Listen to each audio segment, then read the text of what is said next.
Keluarga berduka, bapak mama, saudara-saudari, umat Tuhan yang terkasih.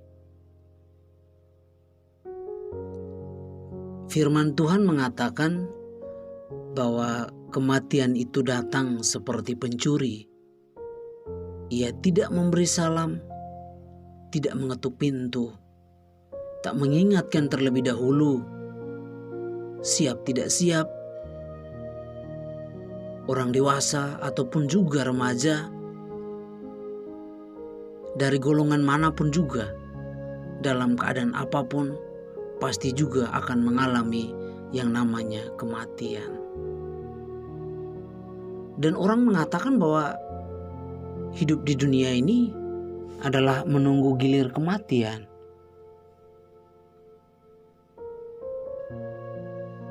Bapak mama saudara-saudari umat Tuhan yang terkasih, melanjutkan permenungan pada malam ini, ada sebuah kisah inspiratif yang pantas untuk kita resapi bersama.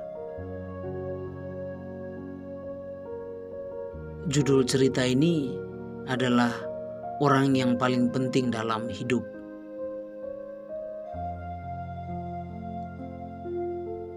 Dalam suatu kursus pelatihan, menjelang waktu istirahat, sang pemateri mengajak para peserta untuk mengerjakan sebuah soal permainan. Pertanyaan yang diberikan oleh pemateri itu adalah, siapakah orang yang paling penting dalam hidup Anda? Pemateri itu kemudian meminta bantuan seorang peserta yang merupakan seorang anak perempuan untuk maju ke depan kelas. Pemateri kemudian memberi instruksi kepada anak itu. Wahai anak, silakan kamu tulis 12 nama yang paling dekat dengan kehidupanmu saat ini.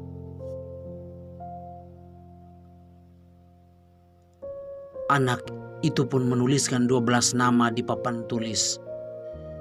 Ada nama sahabat karibnya, teman-teman sekolahnya, tetangga, anggota keluarga, dan lain-lain.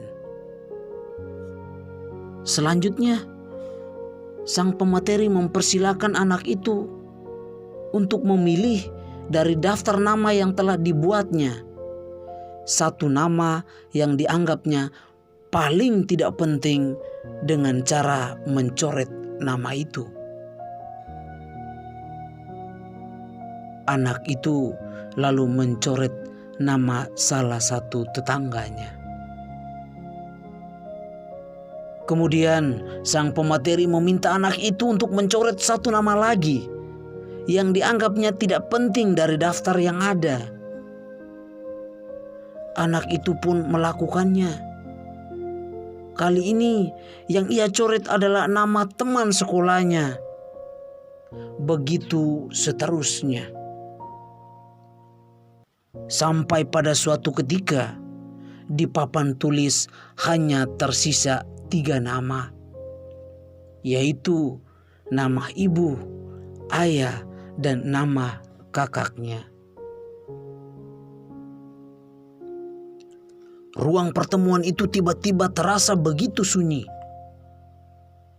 Semua peserta pelatihan mengarahkan pandangan ke arah sang pemateri.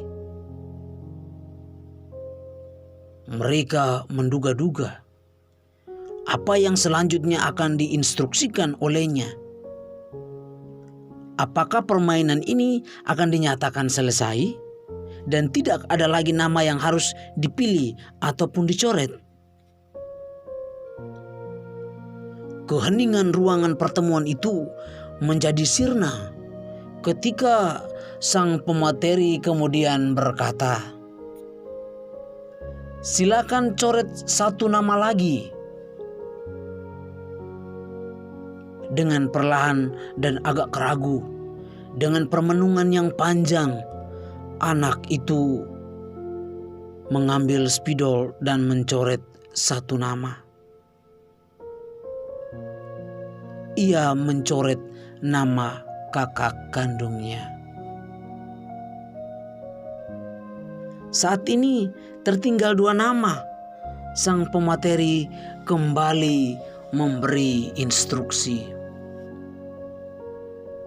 Wahai anak, silakan coret 1 nama lagi. Tampaknya anak itu larut dalam permainan itu. Ia begitu gelisah.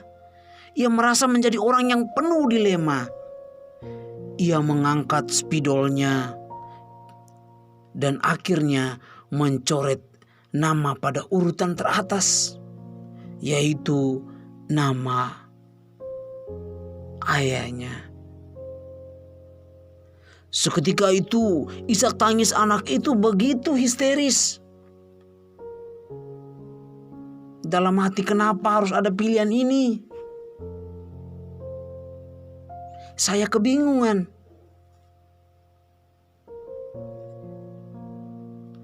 Setelah suasana sedikit tenang, sang pemateri kemudian bertanya, "Orang terkasih Anda bukan kakak Anda? Bukankah kakak Anda adalah orang yang akan memperhatikanmu, membantumu saat ayah dan ibumu telah meninggal nanti? Sementara itu, kenapa kamu mencoret sang ayah? Bukankah ayahmu yang memberi janin kehidupan sehingga engkau terlahir di dunia? Mungkin saja ayah akan membesarkanmu dan menyukseskanmu nanti.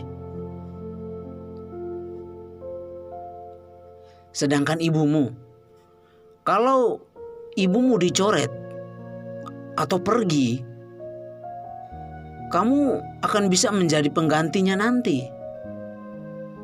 Bukankah begitu? Jika demikian, mengapa kamu memilih ibu sebagai orang yang paling penting dan sulit dipisahkan?" Semua mata dalam ruang pertemuan itu tertuju pada peserta perempuan yang masih berdiri di depan kelas itu.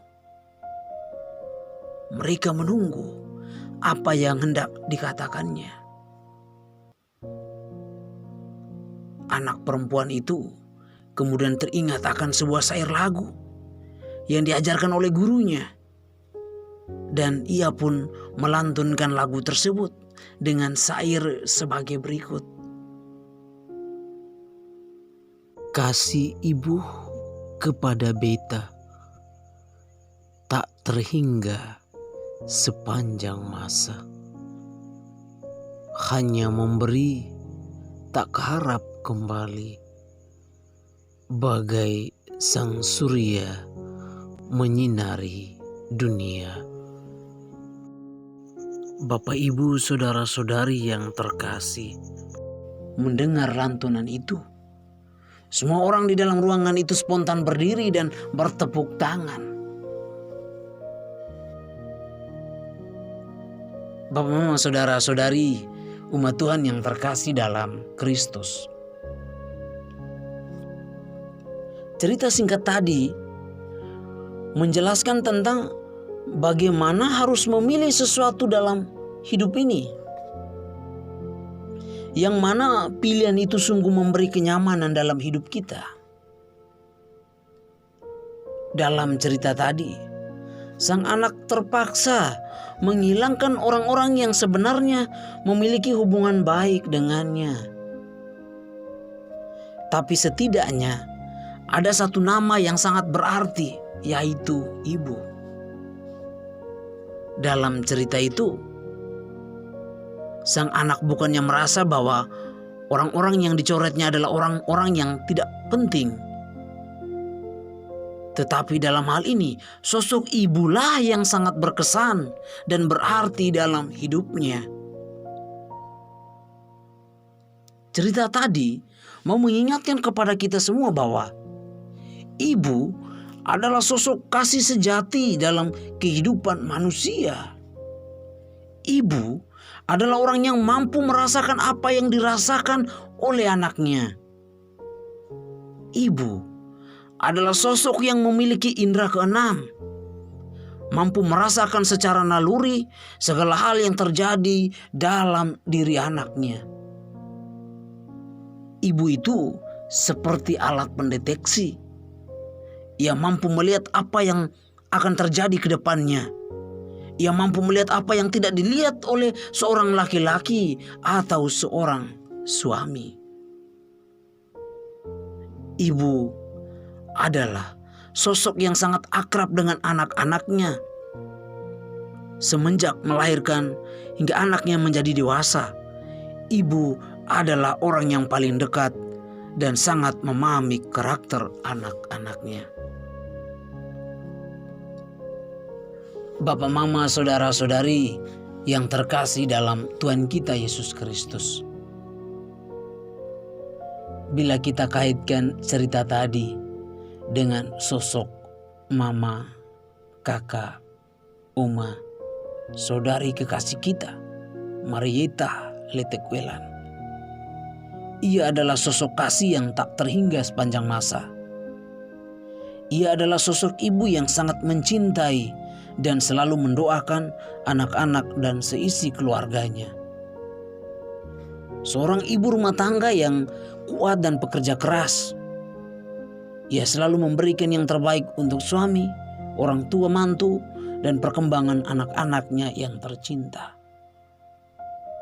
Dan tentunya hingga saat ini pun semua anak-anaknya tak pernah berkeinginan untuk mencoret namanya dari 12 nama orang penting hingga pada 3 nama terakhir seperti dalam cerita tadi. Karena mereka sadar bahwa di dalam belayan tangan seorang Mama Eta ada ketenangan di sana. Karena mereka percaya bahwa di dalam telapak kaki seorang Mama Eta ada surga yang memberikan kehangatan. Sebab memang demikianlah bahwa surga ada di bawah telapak kaki seorang ibu. Namun jauh dari yang dibayangkan, nama yang seharusnya tidak mereka coret itu ternyata malah dicoret oleh Tuhan dari tengah-tengah kehidupan anak-anak dan suami beserta keluarga. Sebuah peristiwa yang sangat jauh dari harapan. Kepergian Mama Eta menjadi momok yang menyakiti hati anak-anak, suami dan keluarga. Seperti kulit yang teriris belati, sakit yang teramat dalam. Kita berdoa sekiranya kepergiannya yang membawa duka dapat kembali meninggalkan sukacita bagi anak, suami, orang tua mantu, serta cucu yang ditinggalkan.